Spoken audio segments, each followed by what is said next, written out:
हमारा दिमाग में कई बार ये सवाल आता होगा, आखिर कर्म क्या है और हमको असल जिंदगी में करना क्या है। इसलिए आज की इस वीडियो में अगले कुछ मिनट में इसका जवाब मैं आज आपको दूंगा। इसलिए आज का टॉपिक है व्हाट इज कर्म।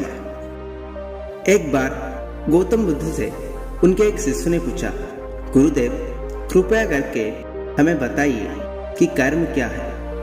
तब गौतम बुद्ध ने अपने शिष्यों से कहा, कर्म को समझाने के लिए मैं एक कहानी सुनाता हूँ, चलिए इसे हम भी सुनते हैं।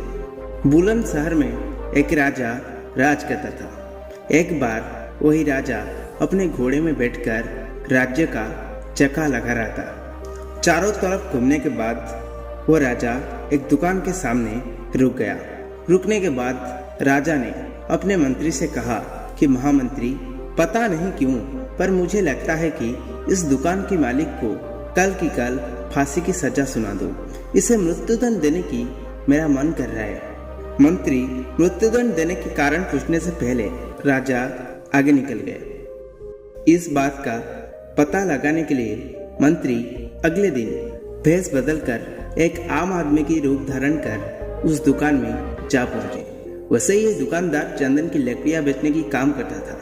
मंत्री ने दुकानदार से पूछा कि भाई तुम्हारा काम कैसे चल रहा है। तब दुकानदार ने बताया कि उसके बहुत बुरा हालत है। लोग उसके दुकान पर आते हैं और चंदन की लकड़ियां को सूंघकर बहुत प्रशंसा भी करते हैं, लेकिन खरीदता कोई नहीं है। इसने मंत्री को आगे भी ये बताया, मैं बस इस बात की इंतजार में हूँ कब हमारा राज्य के राजा का मृत्यु हो जाए और उनके अंतिम संस्कार के लिए मुझसे बहुत सारी चंदन की लकड़ियां खरीद ली जाए। शायद उसके बाद ही मेरा व्यापार में और बढ़ोतरी आ जाए और मेरा व्यापार अच्छे चलने लगेगी। ये सुनने के बाद मंत्री को सारी बात समझ आ गई।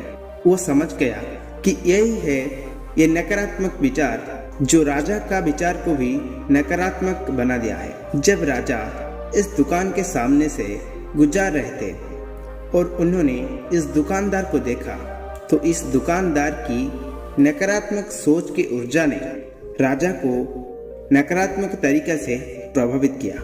इसके कारण से राजा मृत्युदंड देने की मन कर रहे थे। मंत्री बहुत ज्ञानी और बुद्धिमान था, इसलिए इसने सोचा कि इसे थोड़ा बहुत चंदन की लकड़ियां खरीद लेता हूँ। इसलिए वो दुकानदार से पूछा कि भाई क्या मैं थोड़ी सी चंदन की लकड़ियां खरीद सकता हूँ। ये सुनकर वह दुकानदार बहुत खुश हो गया और सोचा कि चलो कुछ तो बिका। इसलिए दुकानदार अच्छे से कागज में लपेटा और लपेट कर मंत्री को दे दिया। अगले दिन मंत्री राजा के पास गया और बताया कि आप जिस दुकानदार का मृत्युदंड देने के लिए बता रहे थे, उसने आपके लिए उपहार स्वरूप चंदन की लकड़ियां भेजी है। ये सुनते ही राजा खुश हुआ और मन के मन ये सोचने लगे कि मैं बेकार में ही इस दुकानदार के लिए गलत सोचने लगा था। राजा ने चंदन की लकड़ियों को हाथ में लिया और बस सूंघा। इसे बहुत अच्छी सुगंध आ रही थी। राजा इसे बहुत ज्यादा प्रसन्न हुआ। उन्होंने मंत्री से भी कहा, मेरी तरफ से इस दुकानदार को 5 सोने के सिक्के प्रदान किया जाए। अगले सुबह मंत्री वही आम आदमी की तरह दुकान के पास गया और दुकानदार को 5 सोने के सिक्के दे दिया और बताया कि राजा को तुम्हारा चंदन बहुत पसंद आया और प्रसन्न होके 5 सोने के सिक्के दे दिए।